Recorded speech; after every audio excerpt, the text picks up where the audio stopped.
Ich begrüße euch zu einem neuen Video, in dem es heute komplett um dieses gute Stück hier geht, das eigentlich jeder von uns im Haushalt hat. Das, glaube ich, somit zum wichtigsten Elektrogerät in jedem Zuhause gehört.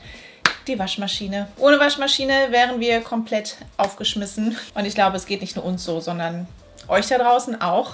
Und gerade weil dieses Gerät so wichtig ist für jeden Haushalt, muss man sich auch darum kümmern. Und ich gebe zu, ich habe das lange Zeit nicht gemacht, weil ich es nämlich einfach gar nicht wusste, dass man eine Waschmaschine auch wirklich regelmäßig reinigen sollte. Wie so eine Waschmaschinenreinigung aussieht und wie oft man das Ganze machen sollte und warum, das erfahrt ihr in diesem Video. Falls das Ganze hilfreich für euch ist, nicht vergessen, einen Daumen nach oben da zu lassen. Und für weitere Tipps rund um das Thema Waschmaschine freue ich mich auch immer. Schreibt sie sehr gerne in die Kommentare. Bevor ich euch jetzt gleich Schritt für Schritt zeige, wie ich bei der Waschmaschinenreinigung vorgehe, erzähle ich euch erst einmal, warum man das Ganze machen sollte. Mit der Zeit setzen sich Schmutzreste und vor allem auch Waschmittelrückstände in der Maschine fest und auf Dauer kann das dann ordentlich anfangen zu riechen. Das will man natürlich nicht, vor allem, weil es dann häufig auch so ist, dass die Kleidung auch nicht besonders gut riecht, auch wenn sie frisch gewaschen ist. Eventuell riecht die Kleidung nicht nur ein bisschen müffelig, obwohl sie eigentlich frisch gewaschen ist,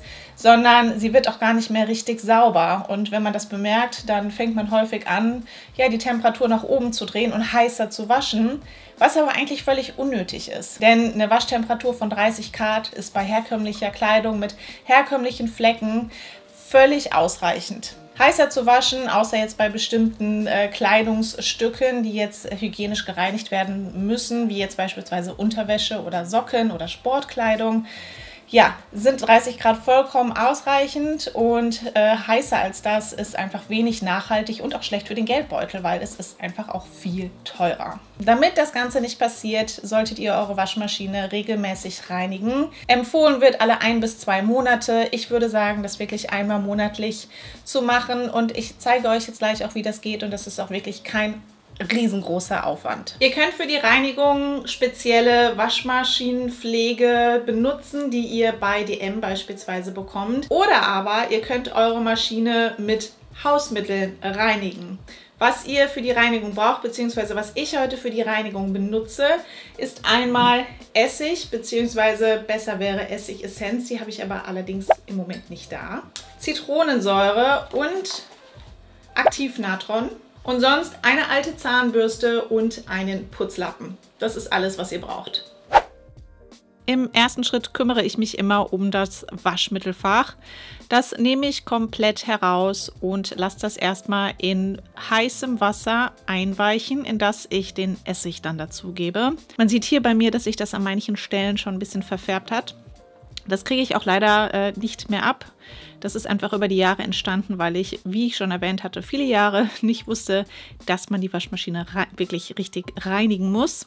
Und wenn das ein bisschen eingeweicht hat, dann gehe ich da mit einer alten Zahnbürste ran und schrubbe halt so ein bisschen, so die Ablagerung schrubbe ich weg. Manchmal setzt sich da Waschmittel fest. Und das Ganze mache ich dann auch in dem Fach selber. Hier klappt das wirklich am besten mit einer Zahnbürste. Wenn ihr mal in dieses Fach reinguckt, werdet ihr sehen, dass sich da wirklich wahrscheinlich, wenn ihr das längere Zeit nicht sauber gemacht habt, da einiges angesetzt hat und festgesetzt hat. Das schrubbe ich mit der Zahnbürste ein bisschen weg. Es ist leider ein bisschen fummelig und gehe dann auch nochmal mit dem Lappen drüber. Und dann setze ich das Fach wieder ein und dann geht es an die sogenannte Fremdkörperfalle bzw. das Flusensieb. Kennt ihr wahrscheinlich, das ist immer unten rechts an der Waschmaschine. Erstmal das restliche Wasser, das da drin ist, das lasse ich komplett ab. Und wenn das Wasser abgelassen ist, mache ich das Flusensieb auf. Hier ist es jetzt gar nicht so lange her, dass ich da das letzte Mal reingeguckt habe. Deswegen sind da wirklich nur so ein paar Flusen drin bei uns. Auch da gehe ich nochmal kurz mit dem Lappen durch. Wenn ihr das nicht regelmäßig macht, also das Flusensieb entfernen, werdet ihr da wahrscheinlich die ein oder andere Überraschung drin finden. Und wenn das erledigt ist, dann geht es sozusagen an das Innere der Maschine, beziehungsweise erstmal an die Dichtungen, an die Gummidichtungen und halt auch an die Scheibe von innen. Und wir haben einen Waschtrockner. Das heißt, bei uns setzen sich da, wenn wir den Trockner denn benutzen, was jetzt auch nicht so oft ist, aber da setzen sich bei uns richtig krass die Flusen in den Dichtungen fest. Und ich habe das leider etwas länger nicht mehr gemacht. Deswegen musste ich da richtig ran. Da haben sich die Flusen so richtig festgesetzt und bin da halt auch einmal mit der Zahnbürste dran. Ich mache das meistens mit warmem Wasser. Das reicht eigentlich vollkommen aus, damit kriege ich die Dichtung ganz gut sauber. Und dann mache ich auch nochmal von außen die Maschine sauber, auch nochmal mit dem Lappen. Von außen setzen sich auch häufig irgendwelche Reste irgendwie fest, weiß auch nicht genau woher.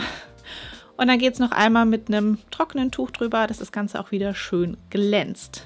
Dann geht es daran, die Trommel zu reinigen. Dafür könnt ihr entweder Zitronensäure nehmen oder aber Natron. Ich habe mich jetzt hier für Natron entschieden. Die Zitronensäure hat den Vorteil, dass die Maschine dadurch noch entkalkt wird. Beim Natron sollen angeblich auch Pilze und Keime entfernt werden. Vom Natron gebe ich 2 bis 3 Esslöffel in das Waschmittelfach. Und wenn ihr Zitronensäure wählt, gebt ihr davon ja so circa 7 bis 8 Esslöffel einfach direkt in die Trommel rein. Meine Waschmaschine hat eine extra Trommelreinigungsfunktion. Meistens nutze ich aber ein anderes Programm und mache da einfach die Maximaltemperatur von 95 Grad und lasse das dann einmal komplett leer durchlaufen. Und das war es eigentlich schon. Je nachdem, wie regelmäßig ihr das macht, desto schneller geht es dann auch bei jedem Mal. Ich habe jetzt so ein bisschen länger die Gummidichtungen nicht mehr sauber gemacht. Deswegen war das diesmal bei mir einfach ein bisschen zeitaufwendiger. Wenn man das aber, wie gesagt, wirklich einmal im Monat macht, dann setzt sich in dieser Zeit ja gar nicht so viel Dreck fest, sodass man letztendlich auch gar nicht so viel zu reinigen hat. Noch ein letzter Tipp, ich glaube, den meisten ist das schon bekannt, aber ich wollte es trotzdem noch erwähnen. Wenn die Maschine leer ist und sie nicht in Benutzung ist, achtet darauf, dass die Tür immer offen steht und am besten auch das Waschmittelfach immer ein bisschen offen lassen, damit sich nämlich keine Gerüche bilden können. Ich hoffe, das Video war hilfreich für euch. Ich verlinke euch hier mal noch ein weiteres Video von mir rund um das Thema Wäsche waschen und Tipps dazu und freue mich, wenn ihr auch da vorbeischaut. Und dann sehen wir uns hoffentlich nächste Woche zum nächsten Video wieder. Bis dann. Tschüss!